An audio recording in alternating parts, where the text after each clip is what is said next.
Hey everyone, it is snowing in Dallas, Texas. So let's talk about books.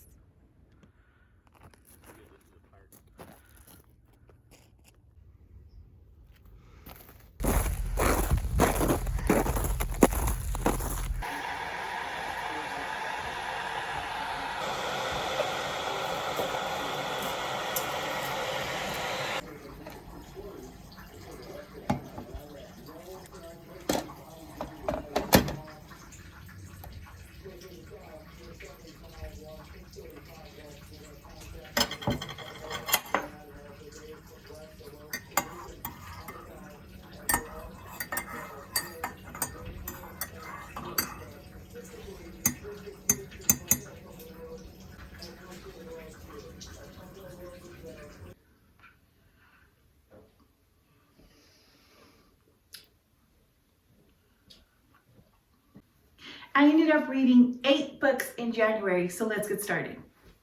It doesn't always happen, but this month the books had a blue colorway that I really did like. So let's go ahead and get started because I don't want this to be a long video.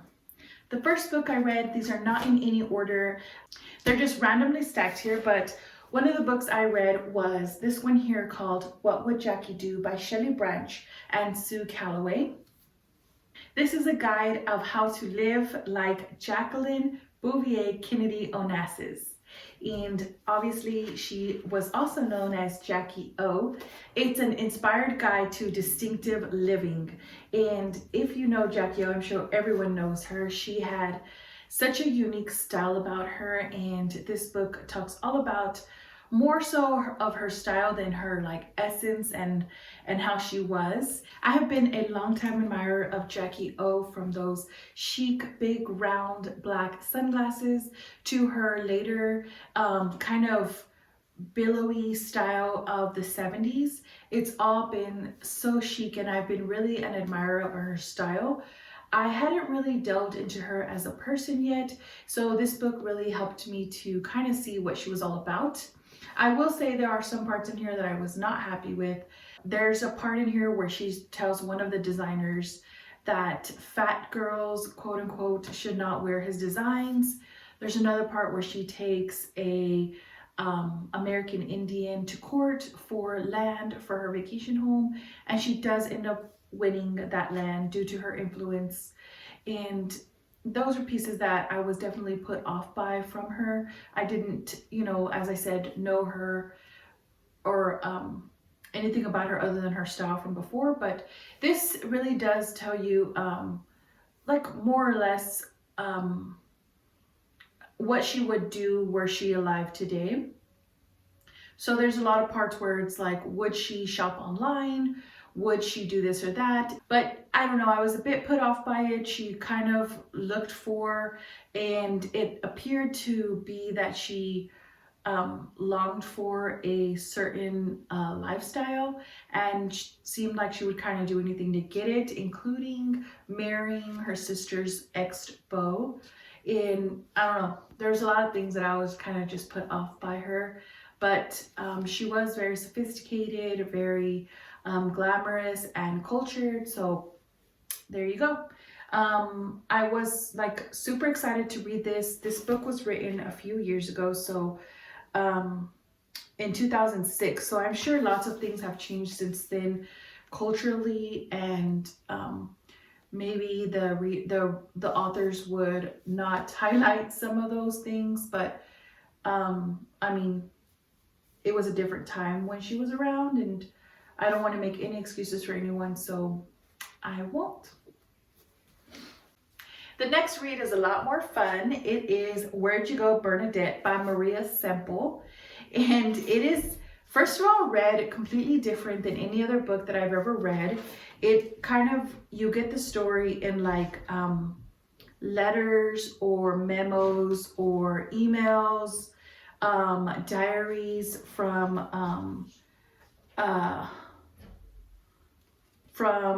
B, or you get like to the the neighbors gossiping about her, or you get like the school memos, that her daughter's in.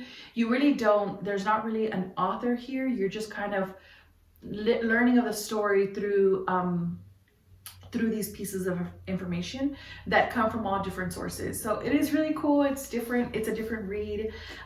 It was like a fast read for me. I did like this. I feel like sometimes I want to go through my mom's notes and agendas and her books and her memos or whatever it is, really through her Bible, and just see her life as she really is. I feel like parents kind of hide who they really are from their kids, and it's a story of, you know, a little girl who kind of is searching through all these things to find where her mom went, but also like who her mom is and accepts her.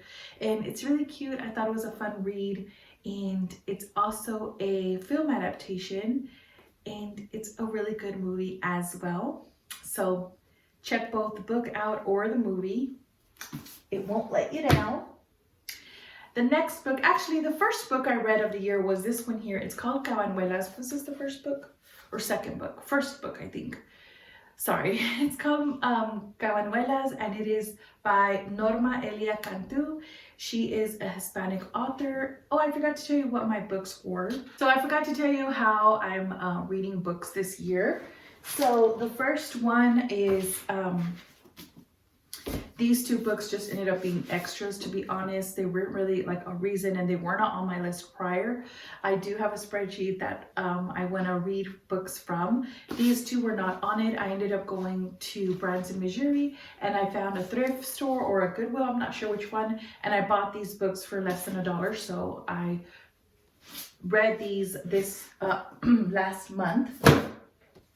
So this was my Hispanic read, or books by a Hispanic author, for the month of January. And I really did love this book, and I think it's the perfect book to start off the year reading books about from Hispanic authors. This tells a story of a woman who earns a grant, or she's a teacher, I'm sorry, a professor who earns a grant to go overseas to Spain, to the motherland, quote unquote, to research all of the holidays, where they started and how they went from Spain to this small town where she's from of Laredo, Texas. I think it's Laredo, Texas. And how they differ and how they're similar, and really how they came to be.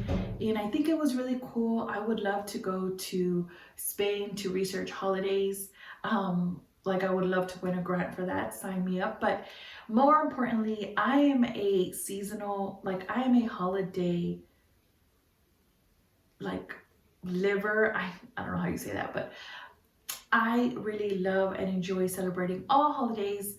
And I'm not sure if it's the Hispanic in me or what it is, but I really do love finding a holiday for each month and really celebrating, and she does that apparently as well. So I thought that was super fun, considering that I am a seasonal liver as well, a person who lives seasonally as well. But it's a really good book. She ends up going to Spain, and she starts at the beginning of the year, and she goes through, I think, summer, and during that time she does find a little bit of a romance, and it kind of tells the story, like, will she stay in Spain or will she come back home to complete her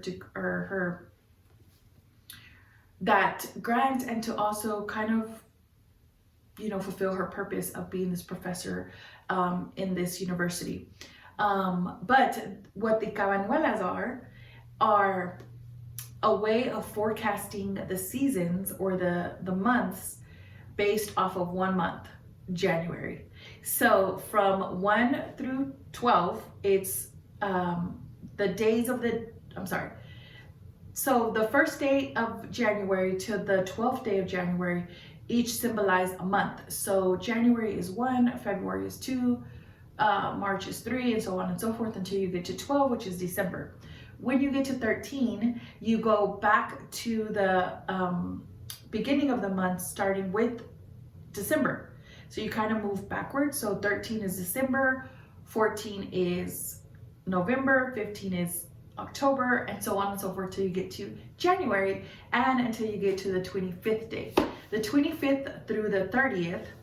So those days are, so the 25th to the 30th are the days split in half. So 25 is January, 25 from midnight to noon is January. The 25th from noon to the next midnight is February. The 26th from midnight to noon is March. Where am I? I don't know. It is really hard to kind of keep track. So then you get to those, you work all the way up to December. Then the 31st, it all ends up on this one day, the 31st, where each hour is beginning midnight. Each hour is that month. So so midnight is January, 1 in the morning is February, all the way up to noon. Then at noon you do the same thing, but you go back the other way. So 1 o'clock p.m. is December, 2 o'clock p.m. is November, and then all the way to midnight. So when you stack all those days up, you're supposed to look at the weather at each of those times, and that will tell you what the weather will be for the month of that year. Yeah, it's very intricate, but I think it was a time where there were no meteorologists, there were no weather forecasts, so people really had to figure out what the weather was. I did write down what the weather was in January, so I will let you know if it is that, you know, toward the end of the year, because I thought that was really fun and super interesting. So that's what the Commanuelas are, but in there is that story, kind of a romance story of someone who has to choose between a romance and between their purpose, all while living each month with a different holiday and a different party from Spain. It's like everything that I would say, like, I don't know, it's like all of it encompassed in this one book. I don't know, it was super interesting. I really liked it. The second book that I read in January, the first one was I read was that one. This is the second one that I read. This is also coincidentally my fiction of the month. This was Lost in a Book, The Beauty and the Beast story, Lost in a Book, an enchanting original story. It is by Jennifer Donnelly. And I'm a Disney girl. I love Disney. This was such a fun read. It was a really quick read as well. I finished it really easily and I really did enjoy it. It's a story between the time where Belle runs away and Beast gives her that library, and like before she, you know, she leaves and finds her dad, and before that dance with her in the yellow dress. This is that time in between that, and it's super interesting. She doesn't like the Beast obviously at first, so she goes into this library and she falls into a book. She gets lost in a book, and the book somehow comes to life because everything in the enchanted castle is alive.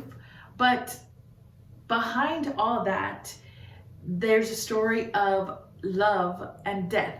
If you recall, last year I read a book called Love and Death, and it was a story of love and death being two beings who had powers to manipulate times and feelings and I don't know, all these kind of things, to be able to see if a couple, like a game where, you know, a couple will either fall in love or they will die. Like that's the game. This is the same thing. Like here comes back love and death, and the game is Belle and Beast, and love has manipulated, death has manipulated the book and it's made it come to life. And if Belle does certain things in the book, like while she's lost in the book, she gets lost there forever. And love also like knows, and she has to intervene. It's a really interesting book, and it also is so interesting because it brought back to life that old book, or that that book that I read last year called Love and Death, and it was just super cool to me, like those two books collided.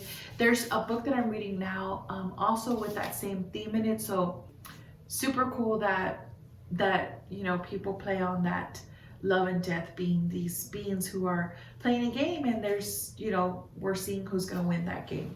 But anyway, this was a good read. I really did enjoy it.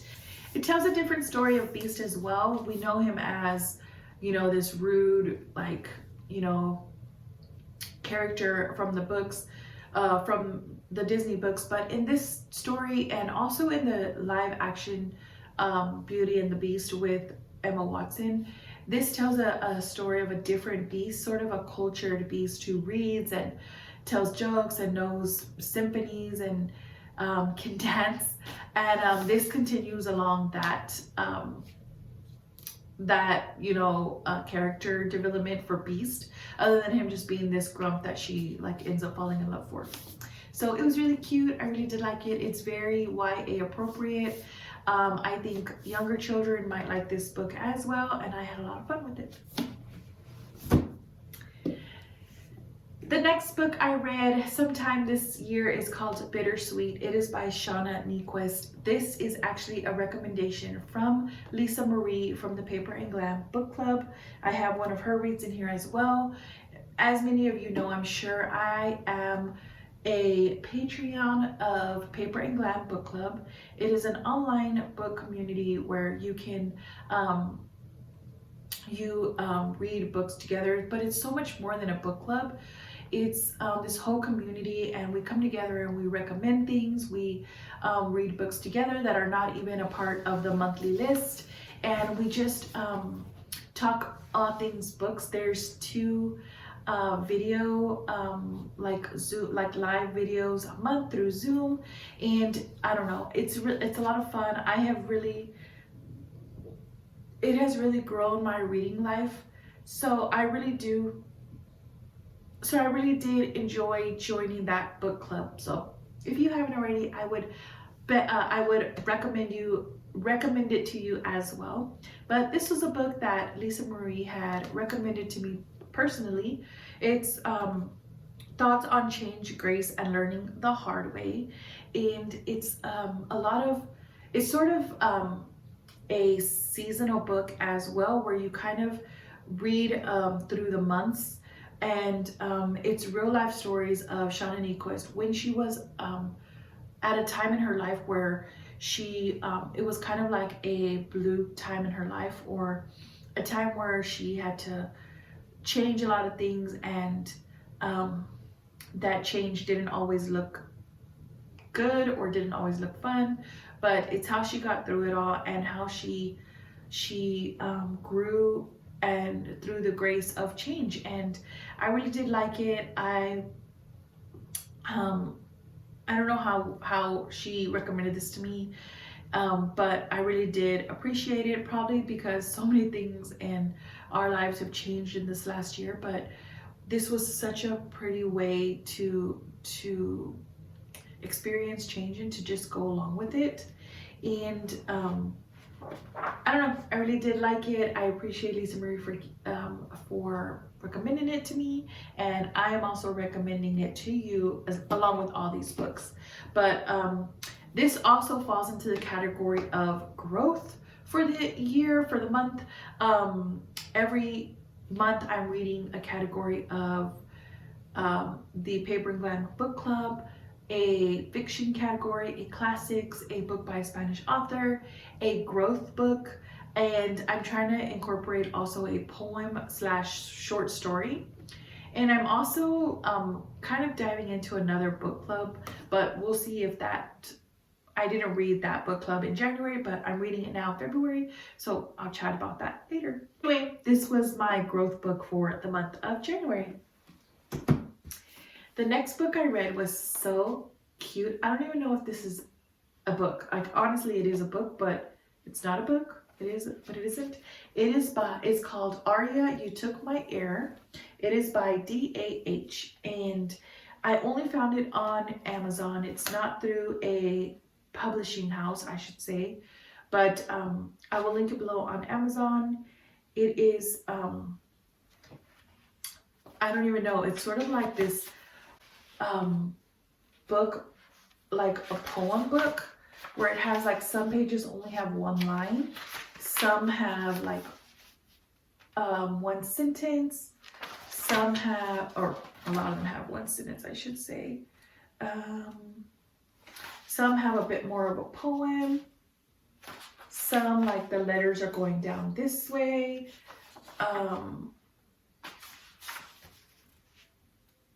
I don't know. It's really cool. It's like a girl who has a bit of a heartbreak, and it's telling that story in verse or something like that. I don't know how to explain it really, but it's really good. It's a short story, but it's also a poem, so I'm not too sure. I don't know. I'm sure there's a literary term for it. I'm just unfamiliar with it, but it's actually really cute. Okay, our Paper and Glam book club read this month was Future Boards by Sarah Centrella. Learn how to create a vision board to get exactly the life that you want.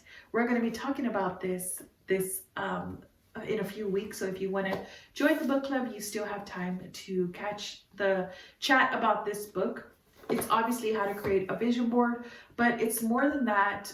It's like a future board where this sort of vision board will last you 5 years, and every year you kind of review it. But I really do subscribe to the idea of vision boards, or in this case, future boards. But I really do believe in that, putting something out there in speaking it into existence really does ring true. I believe that that's how God formed this earth. So I am a big believer in speaking things into existence, and this book talks all about that, and I really did appreciate it. And it goes a little bit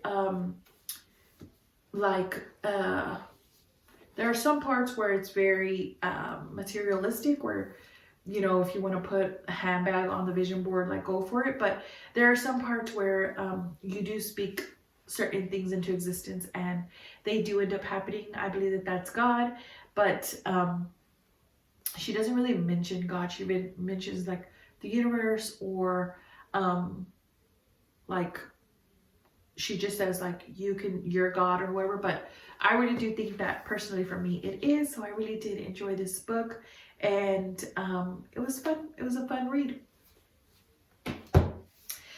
Okay, the classic that I read this month is Pride and Prejudice. This is obviously by Jane Austen. This is a bit of a different book. This one has recipes in it by Martha Stewart. So this book is really beautiful in itself. But there you can see there's like cookies. There's a little insert from Martha Stewart. This is, there's a recipe in here for sugar and spice cake. And there is the cake there. And you go through it all, and there's like recipes for the whole thing. 12 recipes in the book, and there's 3 different like parts of it. And each one is a recipe. I thought this was a perfect book if you have like a book club that is going to read Jane Austen, Pride and Prejudice, and every time you get together you kind of eat the cookies from there. I thought that was or the recipe, like you make it and you eat it together in the book club. I don't know, that was kind of like if you had a book club in real life and you wanted to go through this book. There's recipes that you can obviously eat with it, but I didn't make any.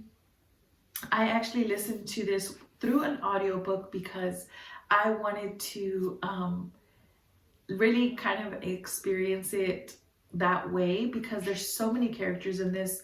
There are several Bennett sisters alone, and then there's, each one's perspective husband, and there's the mom, the neighbors, Mr. Bennett, obviously Mr. Darcy. There's so many different characters, so the audiobook really brings this book to life, and I really wanted to listen to it that way. And also it does like the little voices, and I thought that was fun too. I forgot to add one more book. This is actually a poem, and I'm adding another column to my list on the spreadsheet. If you're following along, it's linked down below as well. It's changing constantly, so but I am listing the books that I'm reading. So anyway, I decided to add a column for poems, and this is the poem I read for January. It's Shine Your Icy Crown by Amanda Lovelace.